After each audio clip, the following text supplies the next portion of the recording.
Hi guys, so andito ako sa Wesleyan University kung saan ako nag-aaral ng aking doctoral and masters.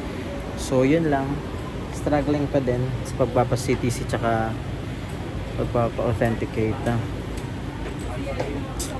Imagine lumuwas pa ako dito para lang sa authentication ng TOR tsaka diploma ko.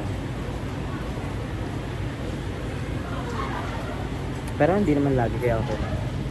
Pero yun nga, nakakainis lang kasi 'di ba dapat halimbawa magpapa-CTC ka, dapat yung mismong copy version na kailangan nila, dapat sa mismong office na ng registrar ginagawa, hindi na kung saan saang Xerox store na meron. Kasi hindi nila ma-meet yung standard, yung gustong version ng ng registrar's office. So nangyayari sa client, pabalik-balik. Kapag may mali, kapag hindi gusto, babalik ka doon. So balik mo, may mali na naman. Ano ba talagang, yung alam mo yun, yung dapat sa kanila na mismo ginagawa yung pag-photocopy. Diba? Para mas mabilis, kahit idagdag sa fee yun. Total, bawat papel naman, bawat galaw may bayad. Idagdag na lang doon para mas smooth yung transaction on both ends. Hindi yung hassle-hassle. Nakakapikon lang. Pero sana matapos na to. Part pa rin to ng reclassification. Yung pagkapa-authenticate na. So yun pa, sa mga announcement, may mga late announcement. Hindi na pala kailangan ng authentication once na meron kang original ng TOR. Yan, so pangatlong balik ko. Mali pa din. Nagkamali lang sa mismong guhit, tapos sa font style. Pinaulit na naman yung isang TOR. Diba? Yung sinasabi ko, lumabas pa ako ng school para magpa-scan ulit.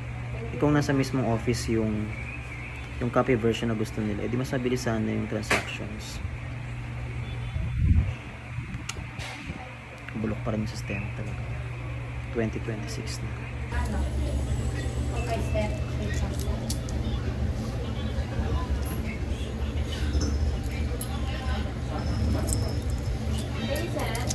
Yung white.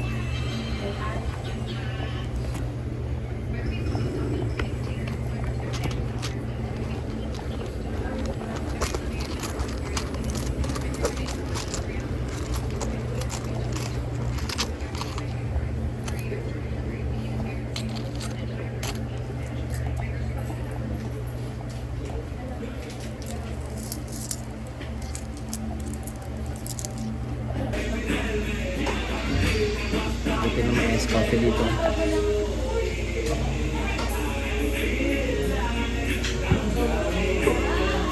Naabot na ba ako na lunch break kung kailan natapos yung papers. Hindi pa naman tapos talaga. I mean yung pangatlo, pangapat na niyang pinaulit. Na-photocopy na maayos, na-resize, saka na-photocopy na maayos. Pero lunch break naman, ang galing ano. Tignan mo kung gaano karami yung pinaulit-ulit sa akin. Ayan. Lahat yung pinaulit. Per paper nito, 15 pesos to 20 pesos. Yung pa-resize 20. Yung copy version niya na color, 15. So, ilang piraso yan? Ang dami niyan, umabot ng 1,000 plus. Ang galing, no?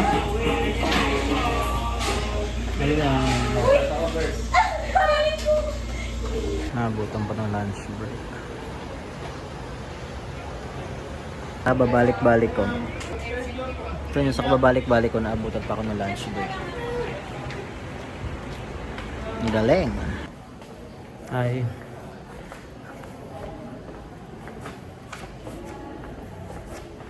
Naasikaso ko naman yung mga dapat kong asikasuhin. Nakuha ko, like yung pa-authenticate. Tsaka yung authentication, yung CTC yan eh. Tapos, hi Doc, ulit.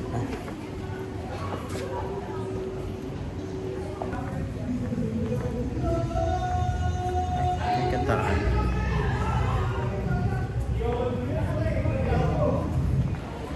Update, nakuha ko lahat. Lahat ng pina-authenticate ko, TOR, diploma, certificate of units earned sa EDD, certificate of grades. Inabot lahat siguro mga 3,000. Kasi yung per pupil yung binabayaran, pati yung kay ate, yung diploma niya sa TOR.